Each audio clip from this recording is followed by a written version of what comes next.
인사통용에 대한 발상이 잘못되어 있습니다.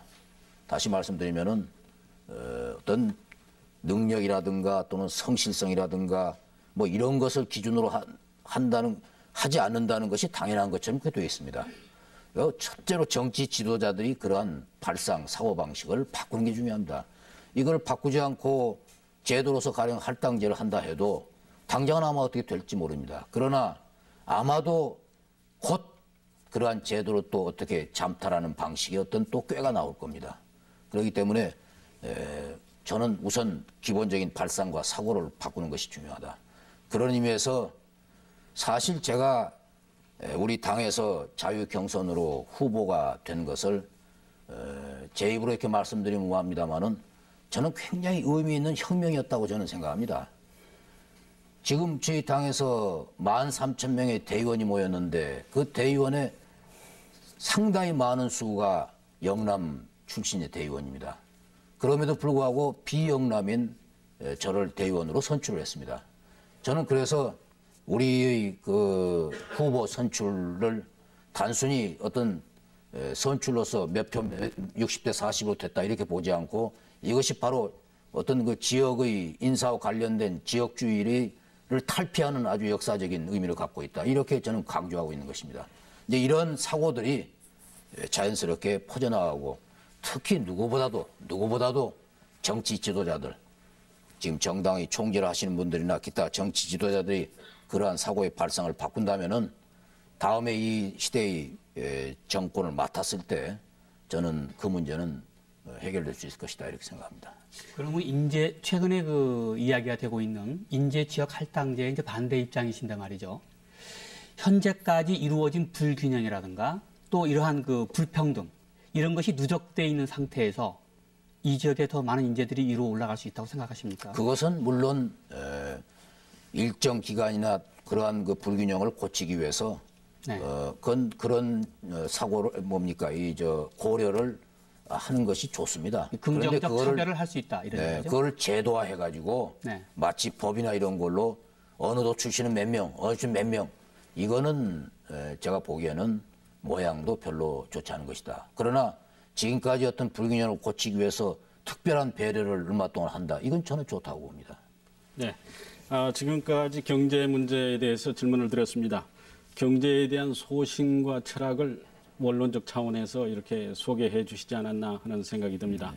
이 후보가 지니고 있는 이미지 가운데에서는 정치 신인 혹은 뭐 경제 신인 이런 얘기도 따라다닙니다. 그리고 어떤 후보께서는 경제가 어렵기 때문에 경제 대통령론을 펴기도 합니다. 이해창 후보께서 스스로를 평가하신다면 경제 문제에 관해서 몇 점이나 주시겠습니까?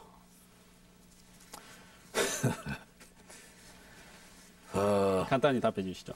근데요, 자기가 자기를 평가한다는 건 그건 쉽지 않습니다.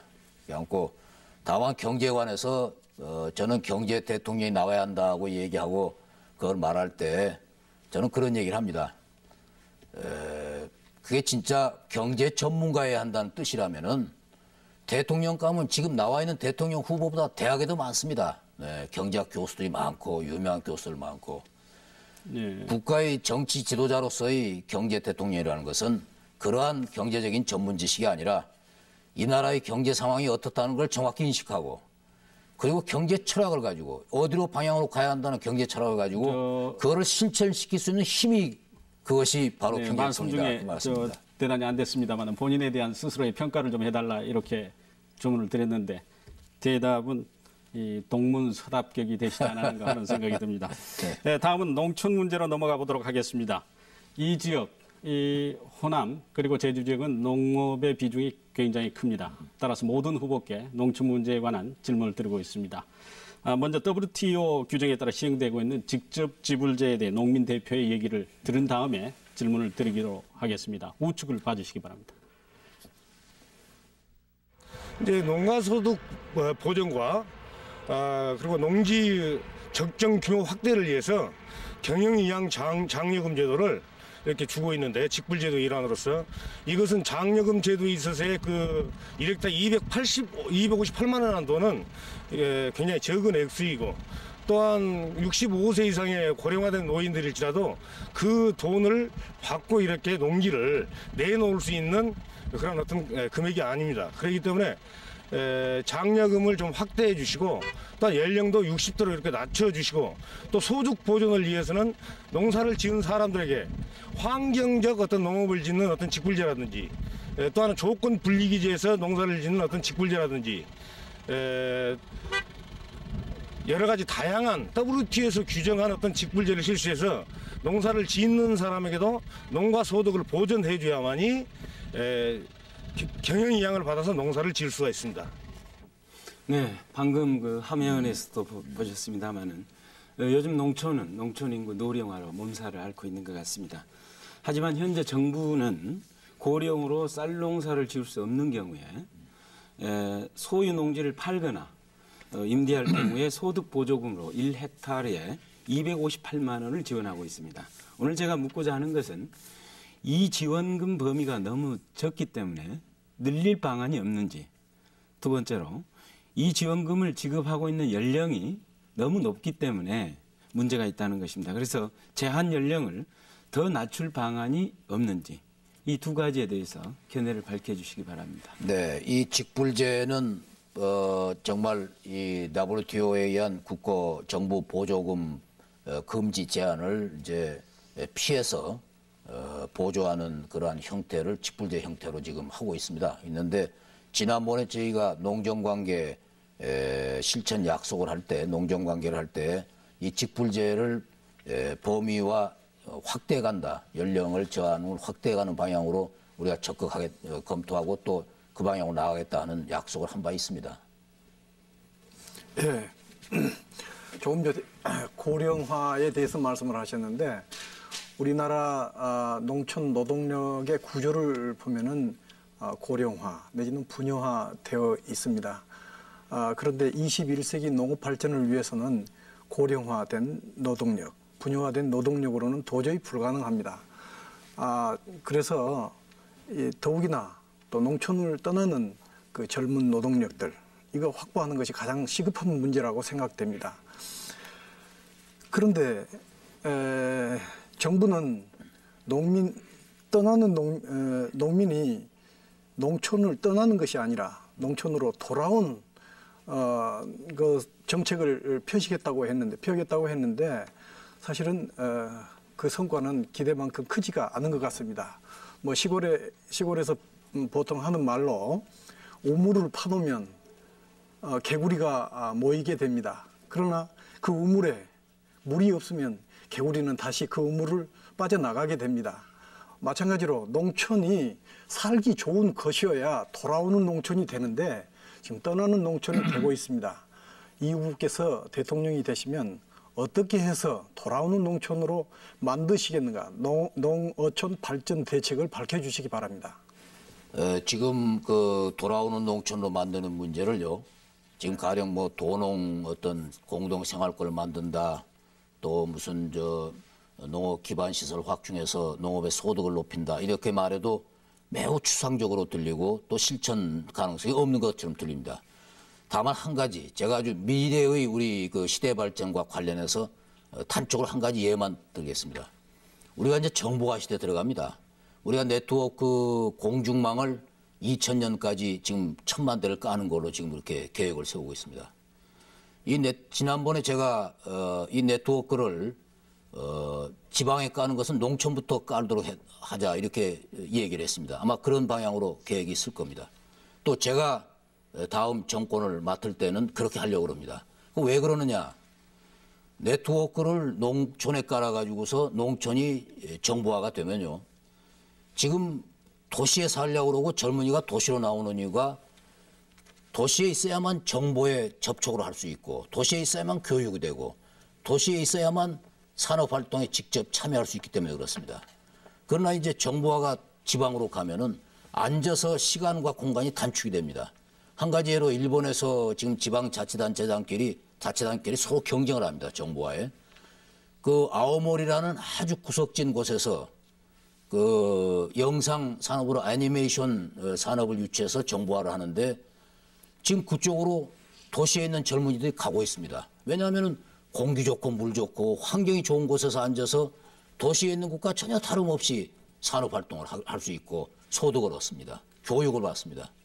이제 우리가 이런 방향으로 가면은 농촌이 떠나는 농촌이 아닙니다. 이제 도시에 와 있는 사람들이 도시에 있는 사람들이 전원 생활을 즐기기 위해서 농촌으로 돌아가는 농촌이 될 겁니다. 이게 아주 과거까지는 매우 아주 추상적이고 그림 같은 얘기였는데요. 사실은 이게 이제 현실로 다가옵니다. 우리가 정보화에 이제 소위 이제 그 초고속 정보 통신망을 까는 정도로 아직은 계획이 서 있습니다만은 이것만 이 기간 통신망만 깔리면은 이제 공중망 국가망을 전국에 깔아가지고서 네트워크하는 것은 불과 몇 년 사이의 일이라고 봅니다. 이걸 농촌부터 깐다면은 지금 우리가 걱정하는 도농의 어떤 통합 문제라든가 이런 것이 아주 손쉽게 이루어질 수 있다. 이렇게 저는 보고 있습니다. 예, 정보화를 농업에 도입시키겠다 이런 말씀이신 것 같은데요.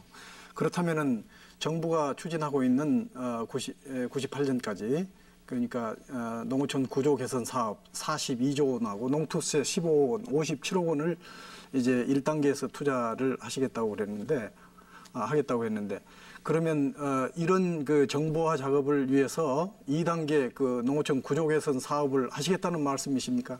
그렇습니다. 이제 우리가 98년까지는 이제 단축을 해서 98년으로 42조 구조 개선 사업을 끝내고 농특대 사업은 2003년까지 갑니다.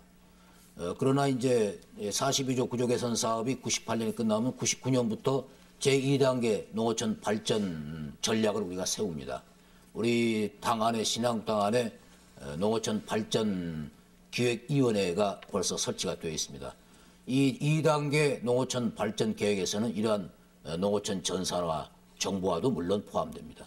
앞에서 이인재 후보께 그런 질문도 드렸는데요. 우리 지역은 농도이면서도 농가 소득 면에서는 전국의 최하위입니다. 네.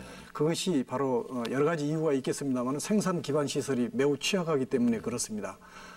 이 농어촌 구조 개선 사업이 바로 가시적으로 이루어져서 우리 지역의 농가 소득이 향상될 수 있도록 했으면 하는 생각을 갖습니다.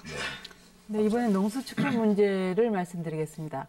그 농수축협은 현재 농수축산물을 생산하고 판매하는 활동보다는 신용사업에 치중한다는 그런 비난을 많이 받고 있는데요. 여기에 대해서 어떻게 생각하십니까? 네, 그게 이제 그 문제가 농협도 마찬가지입니다만은, 그렇죠. 네, 이제 그런 문제가 나오고 있습니다. 그래서 실제로 소위 신용 쪽에 너무 과중이 편중되는 것은 그건 사실은 좀 고쳐 나가야 됩니다. 나가야 되는데 실제로 또 신용면에서 상당한 몫의 역할을 하고 있습니다만은 이제 물류 쪽이라든가 이런 쪽에 좀 더 치중을 해 나가야 한다. 저는 개인적으로 그렇게 생각하고 있습니다. 네, 지금까지 농업 문제를 포함해서 경제 분야에 대한 얘기를 들어봤습니다. 여러 가지 시청자들 질문이 들어와 있습니다만 그중에 농업 문제에 관한 시청자 질문이 하나 있습니다. 그래서 그 부분에 대해서 먼저 물어보고 다음 단계로 넘어가도록 하겠습니다. 요즘 농민들의 최대 고민거리는 추곡 수맥과 동결입니다. 선진국에서 농촌 안정에 중요한 역점을 두고 있습니다. 불안정한 농촌 실정을 감안할 때 추곡 수맥가의 적정 가격은 어느 정도 선에서 결정되는 게 적합하다고 생각하십니까? 첫 번째 시청자 질문입니다. 지금 우리가 지금 이제 이번에 5% 수매가 인상을 당에서 5% 최소한 5% 이상을 지금 주장을 합니다.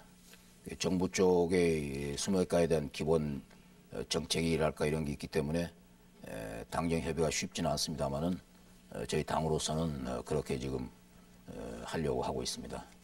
그리고 이제 추곡 수매가에서 문제되는 것은 소위 선급금 문제가 사실은 이제 농민들의 지금 가장 큰 문제인데요. 선급금 문제도 지금 저희 당에서는 지금 그거를 50%를 처음에 당정 협의에서 내세웠습니다. 이제 정부가 금년에 이제 98년도 예산의 긴축 재정 기조 때문에 40%를 들고 나왔습니다만은 저희 당으로서는 더 이상의 50% 이상의 그런 선급금 지급을 관철하려고 노력을 하려고 하고 있습니다. 네, 지금 어려운 농촌 실정을 감안한다면 돌아오는 농촌을 앞세우기 전에 떠나지 않는 농촌 그렇습니다. 이런 정책이 먼저 돼야 되지 않겠는가 생각이 됩니다. 이번에는 광주 전남북 제주 지역의 현안 문제에 대해서 묻도록 하겠습니다. 네, 이 후보께서도 잘 알고 계시겠습니다만은 여천 지역에 있는 산업단지 주변 마을 이주 문제가 전남에서는 최대 현안으로 떠오르고 있습니다. 그 이유는 환경 오염으로 인해서 그 주변 어민들은 어획고가 50%가 감소했다고 합니다.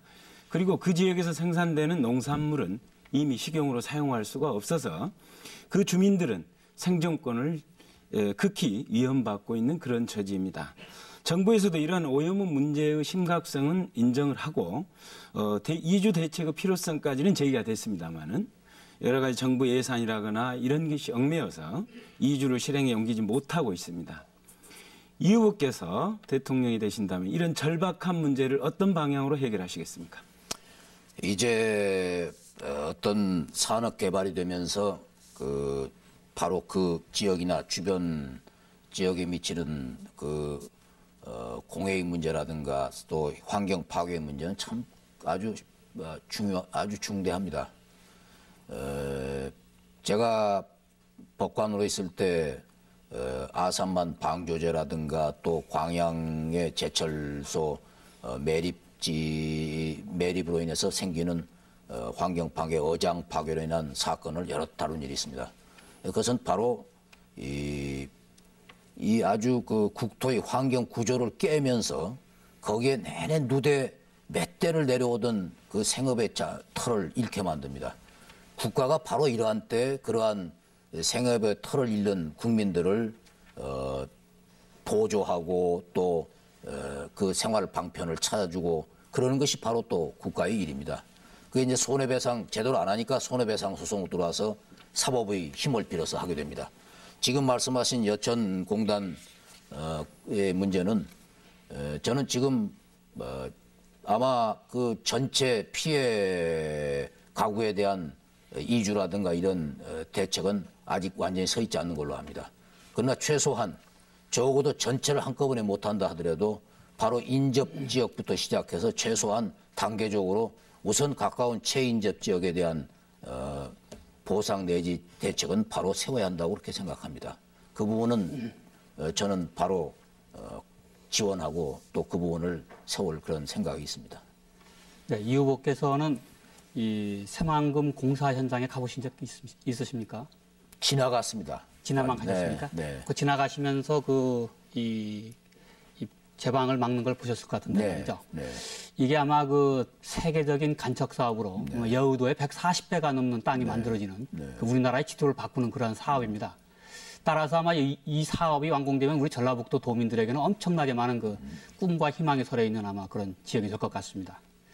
그런데 이와 같은 그 공사가 이 정부의 투자 의지가 좀 결여돼 가지고서 지난 6년 동안 공사가 됐는데 실질적으로 개발 수준이 자꾸만 밀리고 있고 또 이 작년까지 사실 8,400억 원 정도가 투자가 돼야 되는데 그렇지는 못하고 59%인 약 4,900억만 투자가 됐습니다. 또 완공 예정일도 자꾸 연기가 됐고요. 지난번 5대 국책 사업도 빠졌습니다. 그래서 사실 전북도민들의 좀 실망이 좀 큰데 말이죠. 혹시 그 지역 균등 발전이라는 측면에서 또 앞으로 서해안 시대 전진기지를 확보한다는 측면에서 혹시 이 후보께서 대통령이 되시면은 이러한 새만금 사업을 제4차 국토개발 사업의 종합개발계획에 포함시켜서 조속히 완공시킬 그런 의사가 있으신지 여쭙고 싶습니다. 물론 그거는 분명히 말씀드리지만은 그럴 생각이 가지고 있습니다. 지금 국토개발 종합계획의 수정계획에서는 우선 먼저 아마 용도 변경을 해야 할 것입니다. 그게 아마 농토 조성으로 돼 있어서 이제 거기를 제가 알기로 아마 이 종합산업개발로 알고 있는데요. 네. 뭐 관광도 있고 무슨 첨단 과학단지도 있고 뭐 이제 이런 용도 변경이 필요하고요. 그렇게 하고 아까도 말씀드렸습니다마는 지금 또 그 어마어마한 1억 2천만 평이죠. 이 어마어마한 땅을 만들어 놨다 해서 그게 되는 게 아닙니다.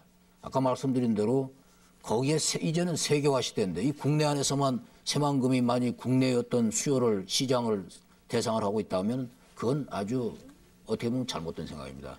여러분 세계를 이제 대상으로 해야 되는데 그러려면은 항만이나 공항이나가 바로 옆에 들어와서 앉을 수 있고 또는 거기서부터 수시로 드나들 수 있는 그러한 도로교통망 기반 시설이 되어 있어야 합니다. 아마 이런 조건들이 같이 돼야 한다 이렇게 생각합니다. 현재 그 제주도 개발은 2001년까지 효력을 갖는 한시법인 제주도개발특별법에 의해서 추진되고 있습니다. 근데 그 제주도개발특별법이라는 것이 지방자치적인 실시 후에 그 변화되는 그 사회적 여건에 그 제대로 부응하지를 못하고 있습니다.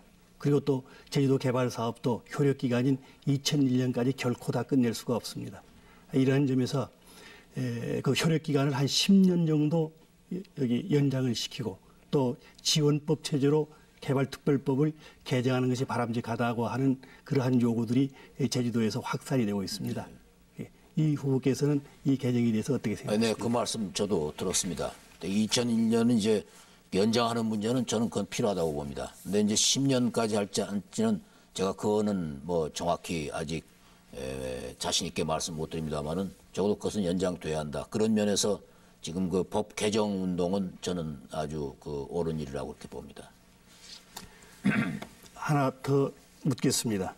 이 제주도의 그 감귤 조수입이 연간 6천억 원 이상이 됩니다.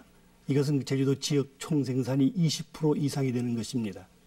그런데 그 지난 7월부터 이 감귤 그 수입이 그 전면 개방됨으로 해서 특단의 어떤 그 자구 대책이 없는 한 감귤 수입이 감귤 사업이 그 쇠퇴의 우려가 적지 않습니다.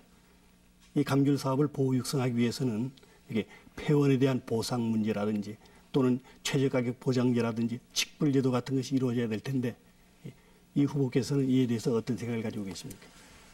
이제 그 어떤 형태로 경쟁력을 높여야죠. 그 경쟁 높이는데 이제 소위 재정 지원이라든가 보조금 형태였던 모양은 또 아시겠습니다만 여러 가지 이제 WO 체제 같은 데서 일어날 수 있는 문제가 있습니다.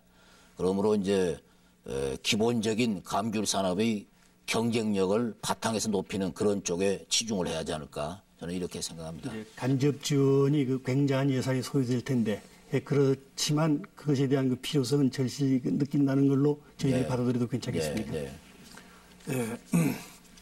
정부는 지난 5월에 2010년 열릴 예정인 해양 엑스포를 전남에 유치해서 해양 개발에 획기적인 전기를 마련하겠다고 했습니다. 만일 해양 엑스포가 전남에 유치돼서 개최된다면 그동안 상대적으로 낙후되고 소외된 이 호남권의 지역 발전은 물론이고 국가의 그 균형 발전을 이룩한다는 측면에서도 매우 중요하리라고 생각이 됩니다. 그러나 이러한 그 해양 엑스포가 개최되기 위해서는 국가의 그 확고한 그 유치 의지라든지 그리고 외교적인 노력이 있어야 할 것으로 생각됩니다. 이 후보께서 대통령이 되신다면 이 해양 엑스포 유치를 위해서 어떠한 노력을 하시겠는가 말씀을 좀 듣고 싶습니다. 우선 저를 대통령으로 뽑아주십시오. 이제 그 우리가 이 해양 엑스포를 비롯해서 여러 가지 그 국제적인 행사를 많이 우리가 이제 앞에 유치를 예정을 하고 있거나 또는 이제 계획을 하고 있는 것들이 많습니다. 저는 이러한 것들은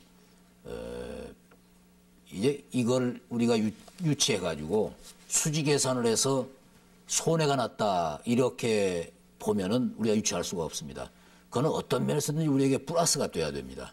그래서 플러스가 되는 이러한 것들은 국가가 다다익선이다. 그건 끌어올수록 좋다 이렇게 생각합니다. 그럼 무슨 돈을 끌어오냐? 그 돈을 메꾸고 이익을 남기기 때문에 끌어오는 것입니다. 그래서 해양 엑스포 관계도 그건 뭐 적극적으로 지원할 것입니다. 네, 이 후보께서는 5.18 신묘역이 조성되는데 혹시 다녀오신 적 있으십니까? 네, 다녀왔습니다. 구모역 때 한번 갔다 오고 신묘역 후에 한번 갔었습니다. 네, 5.18 광주민중항쟁 관련돼서 질문을 드리도록 하겠습니다. 5.18이 이제 국가기념일로 지정은 됐지만 아직 전국화는 이룩하지 못하고 있는 것 같습니다.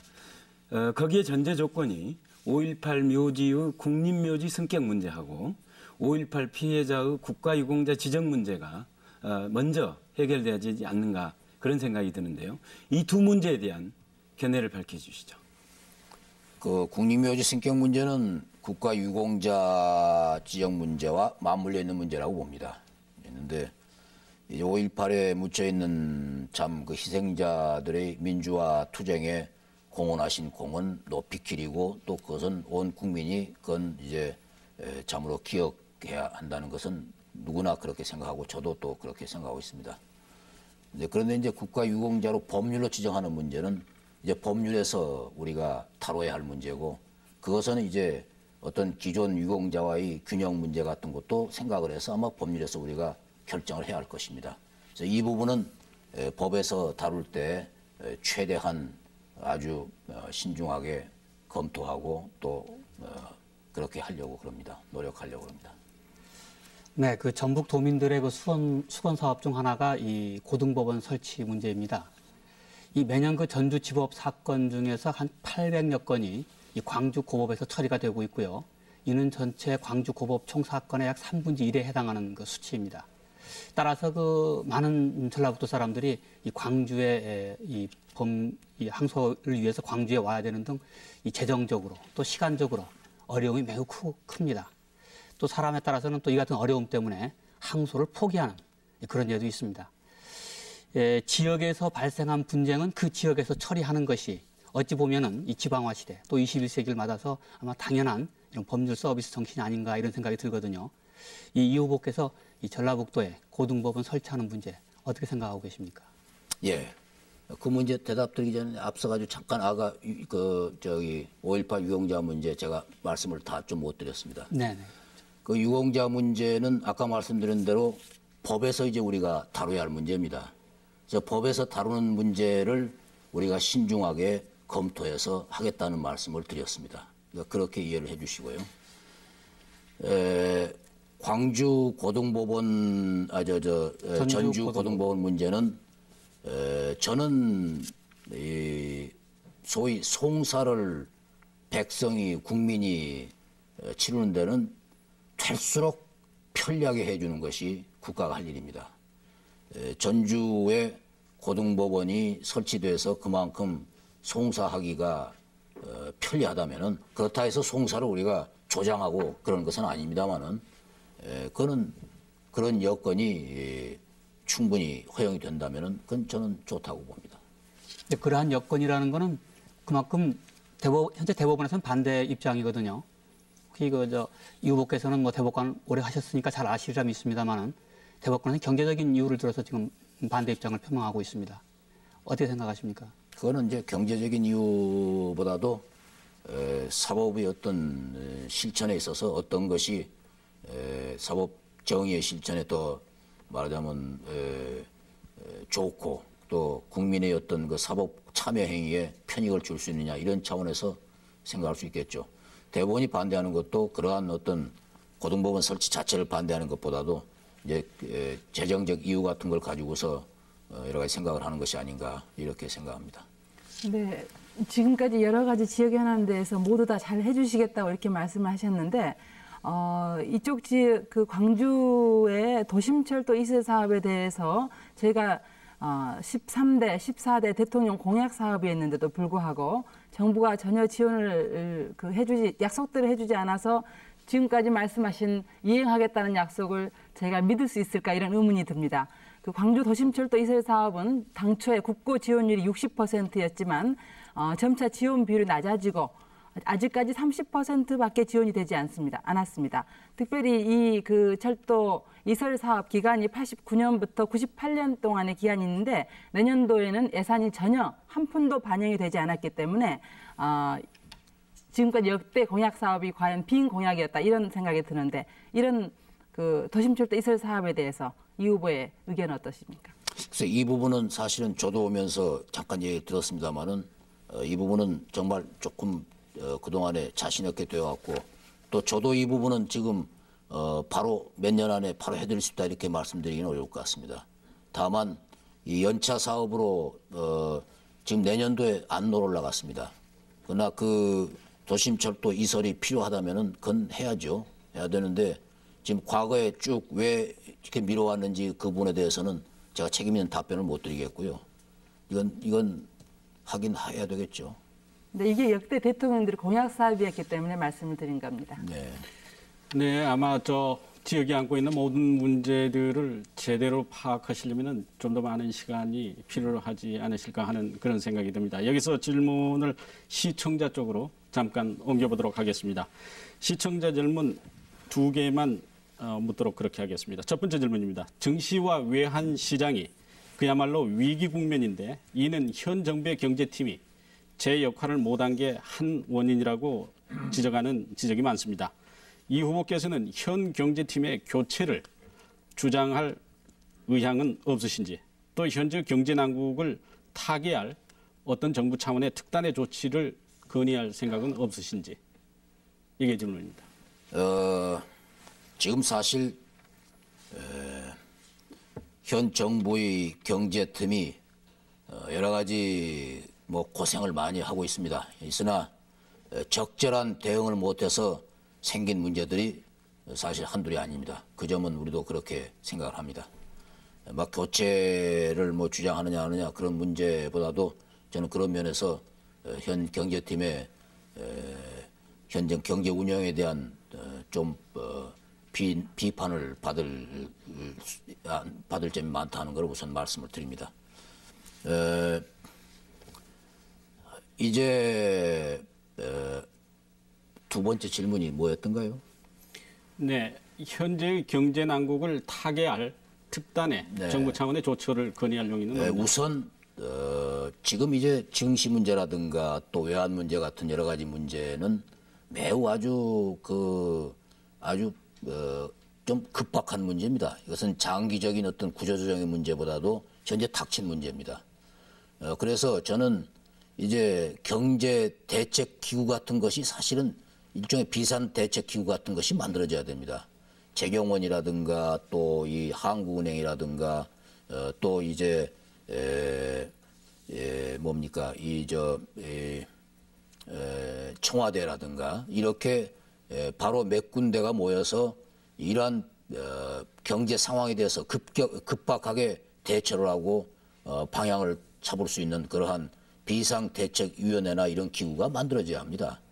지금 이제 증시 문제라든가 이 외환 문제 같은 것들은 어느 한쪽에 편협된 시각을 가지고 문제를 접근을 하면은 이것도 그르치기 쉽습니다. 증시 문제만 해도 정부가 그동안에 여러 차례 무슨 조치를 내놨다가 실효성을 못 걷고 다시 또 물러섰다가 다시 내고 이런 식으로 해왔습니다. 그래서 이러한 비상대책기구 같은 것의 형성이 우선 필요하다. 저는 이렇게 생각합니다. 네. 역시 시청자 질문입니다. 시청자들께서 대단히 많은 관심을 보이고 계십니다, 지금. 지난번 국회 대표 연설에서 10년 전부터 급변하는 환경에 우리 정부가 효과적으로 대처하지 못했다는 지적을 하신 바 있습니다. 이는 김 대통령 정부도 사실상 실패했다는 얘기로 귀착되는데 거기에는 집권 여당의 책임이 마땅히 따라야 하리라고 생각합니다. 집권 여당 후보로 지금 이 후보께서 지지를 호소하는 것은 민주적 책임 윤리에 어긋나는 것 아니겠습니까? 하는 질문입니다. 집권 여당이 모두 다 잘했다 이렇게 저는 말씀드리지 않습니다. 물론 집권 여당이 국민이 보시기에 미흡한 것도 많이 있었습니다. 그러나 문제는 저희가 그렇게 여러 가지 노력을 해왔고 그중에 잘못된 것도 많이 있다는 것을 우리가 시인합니다. 그러나 이제 만약 우리가 완벽한 정책을 해왔고 한다면은 지금 이러한 어떤 비판도 나오지 않았을 것입니다. 이제 우리가 새 시대를 아까 말씀드렸습니다. 지금까지 어떤 정권하에서의 재신임을 묻는 것이 아니라 이제 우리가 새로운 시대에 나아갈 우리의 미래를 펼쳐 보이고 국민에게 지금 설득을 하는 것입니다. 지금까지 해온 어떤 공과를 교훈 삼아서 우리가 새로운 이제 정책을 펴고 국민에게 미래를 말씀드리고자 하는 것입니다. 네. 시청자 질문이 많이 있습니다만 다소화하지 못해서 대단히 안타깝습니다. 다음 질문으로 넘어가도록 하겠습니다. 네, 이 후보께서 방금 말씀하신 부분과 관련돼서 제가 한 가지 더 물어보도록 하겠습니다. 물론 이 후보께서는 정치에 입문하신 지 얼마 안 됐기 때문에 정치적으로 참신하다 할 수 있습니다. 하지만 지금 당내 분쟁을 겪으면서 이 후보를 지지하고 있는 세력들은 삼김 정치 아래서 정치를 했던 560 정치에 참여했던 세력이 대부분이다. 이렇게 보여지는데요. 과연 그런 세력들과 함께 이 후보께서 주장하시는 새로운 정치가 가능할 것인지, 만약 그들이 장애가 된다면 그들을 어떠한 방식으로 정리할 것인지 밝혀주시기 바랍니다. 이 김영삼 대통령께서 문민정부를 출범하면서 3당 합당을 해가지고 선거에서 출범하는데 거기에 지금 말씀하신 560의 인사들, 또 민주화 투쟁을 해온 인사들, 정부에 몸담고 있다 나온 인사들, 모든 사람들이 들어갔습니다. 또 30 시대 이른바 공화당 30 출신들도 들어갔습니다. 그러나 이걸 가지고 김영삼 정부의 당초 출범할 때 민주주의적인 방향 설정이라든가 이런 것을 의심한 사람은 저는 없었다고 봅니다. 초기에는. 문제는 개혁을 그 후에 시행하는데 여러 가지 문제점이 생기고 해서 그런 것이지, 그 당시 초기부터 왜 수구 세력들을 데리고 정치를 하느냐고 하는 비판은 저는 없었다고 봅니다. 문제는 그 개혁이 성공했더라면은 아마 그 후에 그러한 지금과 같은 아주 참 땅에 떨어진 그런 비판을 안 받았을 것입니다. 이 문제는 저는 그렇게 생각합니다. 이분들이 과거에 무슨 일을 했느냐 하는 것보다도 앞으로 이분들이 어떻게 할 생각을 가지고 있느냐, 이게 중요하다고 봅니다. 지금 김대중 총재가 새정치국민회의에서 여러 가지 사람들을 영입을 하고 있습니다. 이것이 만일에 정권을 잡기 위해서 필요에 의해서 긁어 모으는 것이라면 저는 그것은 정말 아주 가치 없는 일이라고 생각합니다. 그러나 그것이 이제 앞으로 한 길을 가겠다 해서 마음을 잡고 모이는 사람이라면은 여러분들이 그걸 가지고 어떻게 비판하시겠습니까? 그와 마찬가지라고 봅니다, 저는 다만 지금 새정치국민회의에 모이는 그것은 제가 보기에는 그거는 정말 어떤 정도를 위한 그런 취지로 모이는 것이라고 저는 보기 어렵다고 저는 그렇게 봅니다. 어쨌든 그러나 취지가 과거의 어떤 경력을 가지고 말하는 것이 아니라 현재 그리고 미래에 대한 어떤 비전과 정책을 가지고 봐야 한다, 그렇게 생각합니다. 네, 그 이 후보의 그 대통합 정치 슬로건, 이게 좀 21세기를 이끌어갈 이 대통령 후보로서는 좀 스케일이 좀 작지 않냐, 이제 이런 지적이 좀 있는 것 같습니다. 좀 쉽게 말씀드리면요, 이 대통합이라는 것이 미래에 대한 비전이 아니고 현재의 문제를 풀기 위한 그러한 슬로건이다, 단순한 처방이다, 이런 지적이 있는데 어떻게 생각하십니까? 저는 그건 그렇게 생각하지 않습니다. 지금 대통합은 통일까지를 포함한 것입니다. 우리가 지금 막연하게 통일을 이루자, 통일이 우리의 미래다 이렇게 얘기합니다. 근데 솔직히 지금 상황에서 통일이 닥친다 한들 우리가 그걸 과연 잘 수용이 되겠습니까? 지금 동서간에도 지금 서로 통합을 못하고 이렇게 싸우고, 또 과거와 현재 다른 계층 간에도 지금 통합을 못하고 서로가 이렇게 싸우는데, 지금 남북이 뚫려가지고서 지금 북이 이제 붕괴가 돼가지고서 통일 개혁 왔다 할 때 우리가 과연 그걸 제대로 받아낼 수 있겠습니까? 우선 우리가 현재 통합을 해서 어떤 민족 동질성의 어떤 그 회복을 우선 자리를 찾고, 또 우리가 지금 갖고 있는 이러한 민주주의적인 사회 체제의 알을 안정시키고, 이런 바탕에서 통일까지 내다보는 것이 제가 말하는 국민 대통합의 이론입니다. 그래서 이것을 좁다든가 그렇게 보시지 말아주셨으면 합니다. 네, 얼마 전에 그 보도에 의하면 지정기탁금제를 폐지하시겠다고 하셨죠. 네. 근데 지금까지 그 92년부터 여당은 1,350억 원이라는 지정기탁금을 받았고, 올해만도 350억 원을 받은 걸로 알고 있습니다. 이 후보께서는 그동안에 대쪽 또 혹은 이렇게 공정한 것을 주장하셨는데, 이런 지금까지 올해 받으신 지정기탁금제만이라도 국회의원 의석수에 따라서 배분하실 의향은 없으십니까? 제가 한 가지 말씀드릴 건요. 그렇게 보면 정치 자금을 어떻게 여당만 걷고 야당은 안 걷는 것처럼 알기 쉽습니다. 그렇지 않습니다. 야당은 후원금 당비라는 명목으로 우리보다 더 많은 돈을 거둔 부분도 있습니다. 이제 지정기탁금 제도를 가지고 이 제도가 좋으냐 나쁘냐를 따지기 전에 이 제도 자체가 문제가 되는 것이 이제 여당에는 네. 떳떳하게 낼 수 있지만은 야당에 내는 것은 간략히 줄여주시면 시간 그러죠. 관계상 간략히. 그럼 간략하게 말씀드리죠. 지정기탁금은 그것이 프리미엄이라고들 말하고 있고 또 그렇게 보는 부분도 있기 때문에 사실은 당내에서 반론이 있었지만은 제 결정으로 그것을 버리도록 네. 했습니다.